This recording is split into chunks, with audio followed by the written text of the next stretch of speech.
hire me, you will be able to get similar type values out of projects that I work on. So always ask, so what, and how do you stand out?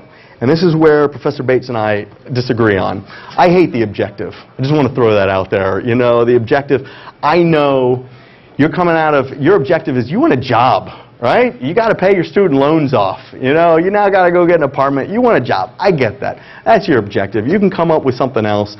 Your how do you stand out? Really where I see that is in the cover letter. So in your resume, you know, and again, take it for what it's worth. There's different schools of thought that are very valid with it.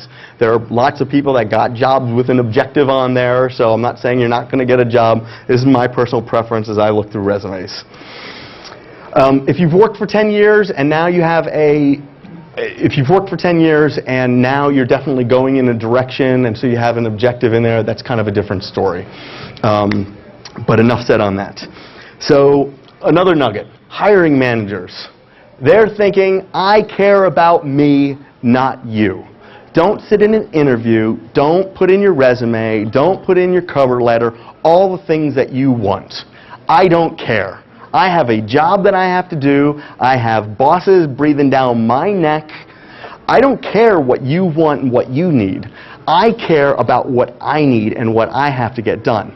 So I'm going to hire the person that is going to help me achieve what I need. Let me give you a great example. When I was hiring at Crystal Palace, I put in the job description that it was going to be phone sales, calling people. So I would get people that wouldn't mention a thing about using the phone. I didn't know if they knew how to dial a phone or not, right? I'm looking for somebody that's going to make outbound calls. The types of people that I called back for an interview were people that put in that I have experience calling. I have experience working the phone center on the campaign, you know, the Houghton campaign, and I was able to achieve, you know, additional revenues for the college, for the scholarship program. You know, think of a way that meets my needs. Okay? You're a lot more interesting now. Because we all have problems, we all have things that we want and stuff like that. As a hiring manager, I'm not thinking about that. I'm thinking about my needs. So just keep that in mind, because that's truly the way that most people think. And that's probably more of the cold, hard reality. I did want to comment, something I've seen on resumes, especially from Houghton, other people from Christian colleges, it's kind of how do you put in the whole Christian thing, the integrity thing. One thing I will say is, first of all, I don't have the answer. What I will say is, so I saw on, you know, a few, you know, on the resume that I work with, you know, I'm trustworthy and have integrity. Well, my assumption is that everybody I hire do, whether you came from a Christian school or not. Until, you know, you've proven that you aren't, I'm going to assume that. Now the question is, if you feel that that's valuable to put in there, which I see a value for that, tell me how, instead of just telling me I am trustworthy and have integrity, you know, I went to a Christian school, so that means that, you know, I'm a great Christian and so you can trust me, so hire me, that makes me different. Instead of putting it like that as the message, say I was responsible for this, where I was trusted with these responsibilities and was able to succeed, and therefore my manager was willing to leave the building with me in charge. Something, come creatively like that. Now you're sending the same message without saying as like a, you know, I am a trustworthy person, everybody else, you know, are fallen pagans and they will, you know, cheat and steal from you. There's a lot of people out there that didn't go to Christian schools, that aren't even Christians, that have integrity and are trustworthy. So think about that and balance that, because that's one of those ones that it just sticks out a little bit funny. So come out with maybe a different way to try to say the same thing. I understand what you're trying to say. Come up with a different way of saying it than just putting that out there. A few last things. One, assume no one's heard of Houghton. Okay? Go in with that assumption, and then if somebody has, it's great. But go in, assume that they don't know the value of your education, assume that they don't see those things, and prove it.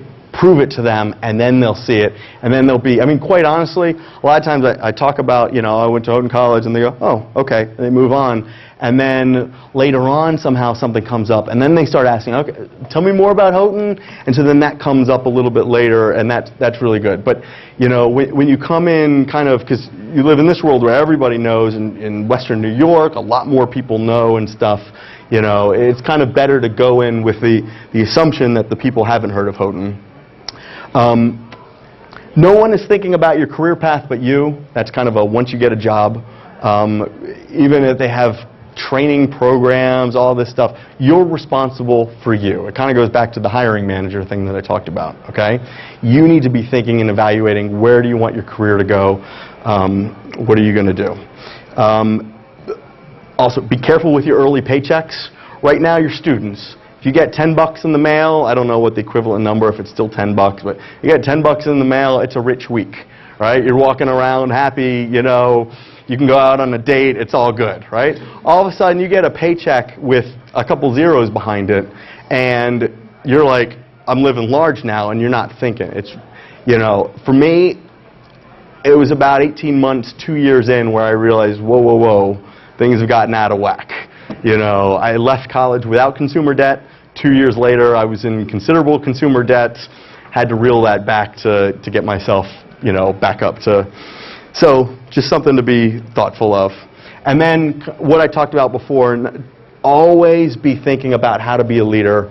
That's one thing that I took away from Wharton. They constantly develop, how are you being a leader? You are going to be a leader. You are expected to be a leader of the business. They wouldn't teach you saying, and I thought this was a great mindset, and I would encourage the professors here to think this way of talking. They didn't say, people that run businesses need to think this way or need to think about this.